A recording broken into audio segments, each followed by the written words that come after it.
Today, we start the thrilling journey of one of history's most controversial figures, Adolf Hitler. Love him or hate him, his story is filled with dreams, failures, ambition, and power. From a small boy with big dreams to a man who changed the world forever, this is the story of Adolf Hitler like you've never heard before. It all started on April 20th, 1889, in a small town called Braunau am Inn in Austria. A baby boy was born to Alois and Clara Hitler. They named him Adolf. No one knew this little boy would grow up to shake the world. As a child, Adolf wasn't special. He loved playing outside, drawing pictures, and imagining a big future. But life wasn't perfect. His father, Alois, was very strict. Alois wanted Adolf to study hard and get a government job just like him. But Adolf had a different dream. "I want to be an artist," he would tell his mother. Clara, his mother, loved him deeply and supported his dream. But she couldn't change Alois's mind. Adolf's childhood was full of fights with his father. His father would shout, "Art is not a real job," and Adolf would stay quiet, hiding his tears. When he was 13 years old, his father died suddenly. Some people thought Adolf would feel free, but losing his father left a hole in his heart. Adolf started skipping school. He was once a good student, but now he didn't care. Teachers would say, "Adolf is smart, but he is lazy." All he wanted to do was draw. After finishing school, Adolf packed his bags and moved to Vienna, the capital of Austria. He was so excited. "Vienna is the city of art. I will become a famous painter here," he thought. He applied to the Academy of Fine Arts, a big art school. But when the results came, his heart broke.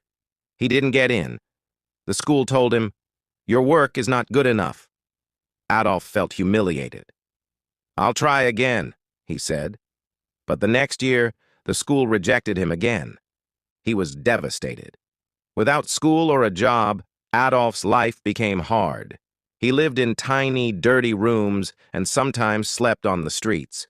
He painted postcards and sold them to tourists for a little money. Why is life so unfair? He often thought. During this time, Adolf's mother passed away. He was alone and angry. He started to blame other people for his failures. "It's not my fault," he would say. In 1914, everything changed. World War I started, and Adolf saw a chance to make his life meaningful. He joined the German army. He loved being a soldier. "Finally, I am part of something big," he thought. Adolf was brave in the war. He carried messages across dangerous battlefields and received 2 medals for his courage. But in 1918, Germany lost the war. Adolf was furious. "Our leaders betrayed us," he shouted. He felt Germany needed someone strong to bring it back to power. After the war, Adolf returned to Germany. The country was in chaos. People were poor and hungry. Many were angry about the war's end. Adolf saw this as his opportunity. He joined a small political group called the German Workers' Party. Adolf was a powerful speaker. When he spoke, people listened. His words were full of anger, passion, and promises. "Germany will rise again," he would say. Slowly, more and more people started following him. Adolf changed the name of the group to the National Socialist German Workers' Party, also known as the Nazi Party. He designed their symbol, a red flag with a black swastika.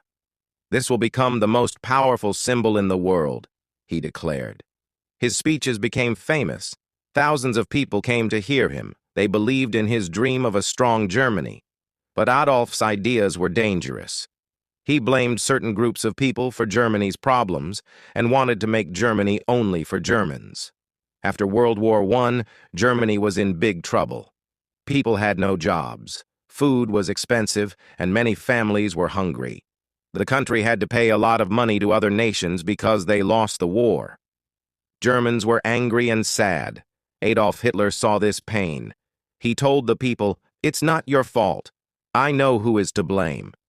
His words gave people hope, but they also made them angry at others. Slowly, Adolf became a popular name. Adolf worked hard to grow his party. He held big meetings and gave loud, emotional speeches. "Germany can be great again," he shouted. People clapped and cheered. They believed in his dream. In 1923, Adolf tried to take control of the German government by force. This was called the Beer Hall Putsch, but it failed. Adolf was arrested and sent to jail for 9 months. While in jail, Adolf wrote a book called Mein Kampf, which means My Struggle. In this book, he wrote about his ideas. He said Germany needed to become powerful and that certain groups of people were the enemy. The book became popular, and many Germans started to believe in his ideas. After getting out of jail, Adolf worked even harder. The Nazi Party became stronger. By 1933, Adolf Hitler was chosen as the Chancellor of Germany, the country's top leader. This was the start of a new chapter. Adolf promised jobs, a strong military, and a bright future. The people trusted him, but they didn't know what he was planning next. As Chancellor, Adolf made many changes. He built roads, factories, and schools. More people got jobs, and Germany started to look strong again. The people were happy. They said Hitler is a hero. But behind this success, Adolf had dangerous plans. He controlled newspapers, radios, and schools. People were told, "You can only believe in Adolf Hitler." Those who didn't agree with him were punished or sent to prison. Adolf created a strong army called the SS and a group of young boys called the Hitler Youth. They trained to fight and spread Nazi ideas. Everywhere in Germany, people saw the swastika flag. It became the symbol of Adolf's power. Adolf's speeches became even more powerful. He would say, "Germany is the best. We will rule the world." Crowds cheered and shouted, "Heil Hitler!" In 1939, Adolf made his boldest move. He ordered his army to invade Poland. This act started World War II. Adolf's dream was to take over all of Europe and make Germany the most powerful country in the world. At first, Adolf's army won many battles. They were strong and well-trained. But as the war went on, things started to go wrong. Adolf had made too many enemies. While the war was happening, Adolf was doing something terrible. He wanted to remove all Jewish people and others he thought didn't belong in his vision of Germany. This was called the Holocaust, one of the darkest chapters in human history. Millions of innocent people were killed in camps. By 1944, Germany started losing the war.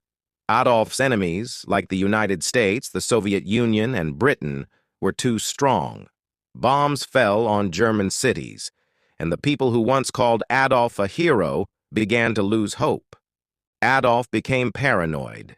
He trusted no one and spent most of his time hiding in his bunker. By 1944, Adolf Hitler's dreams of ruling the world were falling apart. His army, which once seemed unstoppable, was now losing battles everywhere. The Soviet Union, one of his biggest enemies, pushed the German army back from the east. At the same time, American and British soldiers attacked from the west. German cities were bombed day and night. Families lost their homes, and the people began to turn against Adolf. "Why did we follow him?" many asked. But Adolf didn't give up. He sat in his bunker, giving orders to his generals. "We will not surrender," he shouted. But deep inside, even Adolf knew the war was lost. In early 1945, Adolf stayed in a bunker deep underground in Berlin. The bunker was cold and dark, but it was safe from bombs. Inside, Adolf spent his time planning, though there was little hope left. He was not alone. His most loyal followers were with him, including his girlfriend, Eva Braun. Eva had been by his side for many years, though Adolf kept their relationship private.